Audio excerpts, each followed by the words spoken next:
Hello दोस्तों, एक बार फिर से आपका स्वागत है आपके अपने न्यूज चैनल में, जहां आपको मिलती हैं देश और दुनिया की ताजा तरीन बेहतरीन बड़ी खबरें। तो दोस्तों बने रहे हमारे इस वीडियो में और साथ साथ में हमारे चैनल को सब्सक्राइब करना ना भूलें। तो दोस्तों चलते हैं आज की सबसे बड़ी खबरों की तरफ। पहली बड़ी खबर है, बिहार से अंतरराज्यीय परिवहन पर रोक, दूसरे राज्यों से बिहारियों को कैसे लाएं। नीतीश सरकार ने केंद्र से यह की मांग। बिहार की नीतीश कुमार सरकार ने साफ कह दिया है कि जब तक केंद्र सरकार द्वारा एक राज्य से दूसरे राज्य में लोगों के आने जाने का प्रतिबंध है, तब तक वह किसी को वापस लाने में असमर्थ हैं। इसलिए बिहार सरकार ने केंद्रीय गृह मंत्रालय को अपने पहले की अधिसूचना में संशोधन करने का आग्रह किया है, जिससे कि इस मुद्दे पर विवाद का समाधान हो सके। दोस्तों अगली बड़ी खबर है हरियाणा से 2224 प्रवासी मजदूर यूपी पहुंचाए गए, सभी को रखा गया क्वारंटाइन में। उत्तर प्रदेश सरकार में अतिरिक्त मुख्य सचिव अवनीश अवस्थी ने बताया कि हरियाणा से अब तक 2224 मजदूर 82 बसों से यूपी लाए जा चुके हैं। इन सभी को इनको घर से भेजने से पहले क्वारंटाइन कर दिया गया है। यह जानकारी उत्तर प्रदेश सरकार के अतिरिक्त मुख्य सचिव ने दी।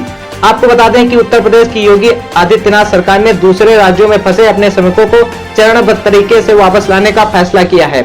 उत्तर प्रदेश के मुख्यमंत्री योगी आदित्यनाथ ने लॉकडाउन की समीक्षा के लिए आयोजित बैठक में कहा, उत्तर प्रदेश से बाहर काम करने वाले और वहीं पे फंसे रहे प्रदेशवासियों को चरणबद्ध तरीके से वापस लाएंगे। दोस्तों अगली बड़ी खबर है बिहार से। बिहार के जहानाबाद में एम्बुलेंस नहीं मिलने पर मासूम बच्चे ने मां की गोद में दम तोड़ा। बिहार के जहानाबाद में एम्बुलेंस नहीं मिलने की वजह से एक बार फिर एक मासूम ने अपनी मां की गोद में ही दम तोड़ दिया। बदमाश पिता ने डीएम आवास के सामने मंदिर में अपना सर पटक कर फोड़ दिया और मां चित्कार करती रही। मामला सदर अस्पताल का है, जहां सदर प्रखंड के किनारी गांव में रहने वाले सुनील मांझी के 2 वर्षीय बच्चे की मौत के बाद स्वास्थ्य विभाग पर फिर सवाल खड़े हो रहे हैं। दोस्तों अगली बड़ी खबर है झारखंड से। झारखंड में कोरोना संक्रमण के नए 4 मामले सामने आए हैं। राज्य में संक्रमितों की संख्या 63 हो गई है। देश में कोरोना वायरस के संक्रमण के मामले लगातार बढ़ रहे हैं। झारखंड भी इससे अछूता नहीं है। शनिवार को राज्य की राजधानी रांची में 4 नए मरीज ने कोरोना वायरस के संक्रमण की पुष्टि की गई है। दोस्तों अगली बड़ी खबर है कि 1978 बैच के आईएएस अफसर संजय कोठारी बने केंद्रीय सतर्कता आयुक्त रह चुके हैं राष्ट्रपति के सचिव। राष्ट्रपति भवन में जारी एक विज्ञप्ति में यह जानकारी दी गई। देश की भ्रष्टाचार रोधी सर्वोच्च संस्था केंद्रीय सतर्कता आयोग अर्थात सीवीसी के प्रमुख पद केवी चौधरी का कार्यकाल पूरा होने के बाद पिछले साल जून में रिक्त था। विज्ञप्ति के अनुसार राष्ट्रपति भवन में सुबह 10:30 बजे आयोजित एक समारोह में संजय कोठारी ने केंद्रीय सतर्कता आयुक्त के तौर पर शपथ ली। विज्ञप्ति में बताया गया कि उन्होंने राष्ट्रपति के समक्ष पद की शपथ ली। दोस्तों अगली बड़ी खबर है कोविड-19 से रिलेटेड। कोविड-19 के मोर्चे पर थोड़ी राहत। भारत में पिछले 24 घंटे में सिर्फ 6% बढ़े कोरोना के नए मरीज।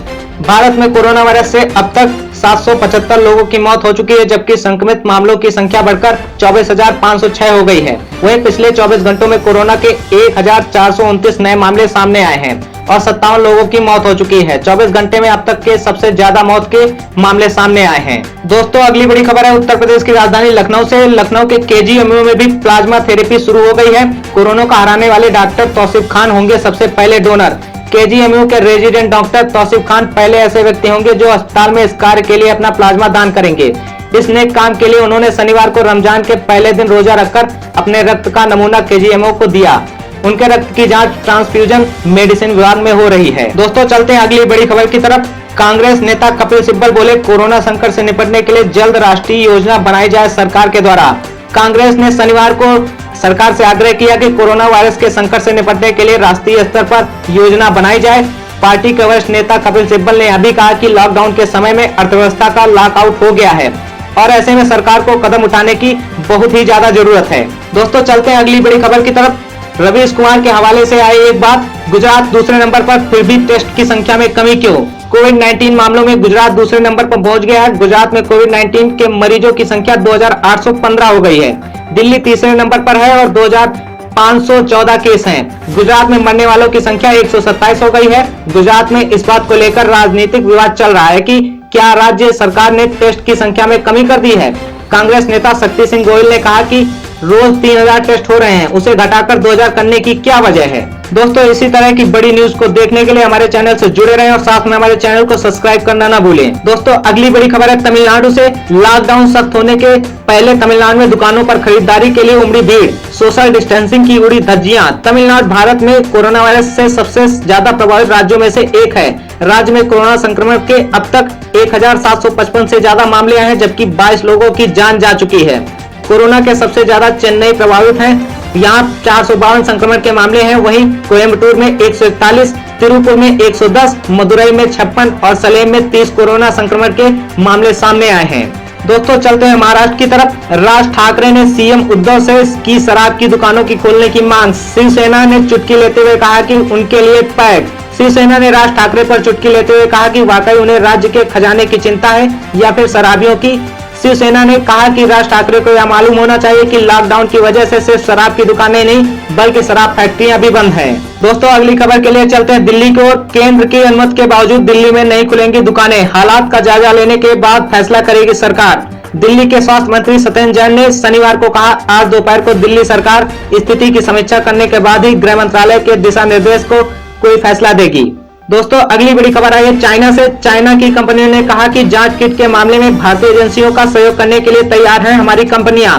भारत में कोविड-19 की त्वरित जांच के लिए 5.5 लाख किट की आपूर्ति करने वाली चीन की 2 कंपनियों ने कहा है कि वे अपने उत्पादों के परिणामों में सटीकता नहीं होने की शिकायतों के मामले में जांच में सहयोग करने के लिए तैयार हैं।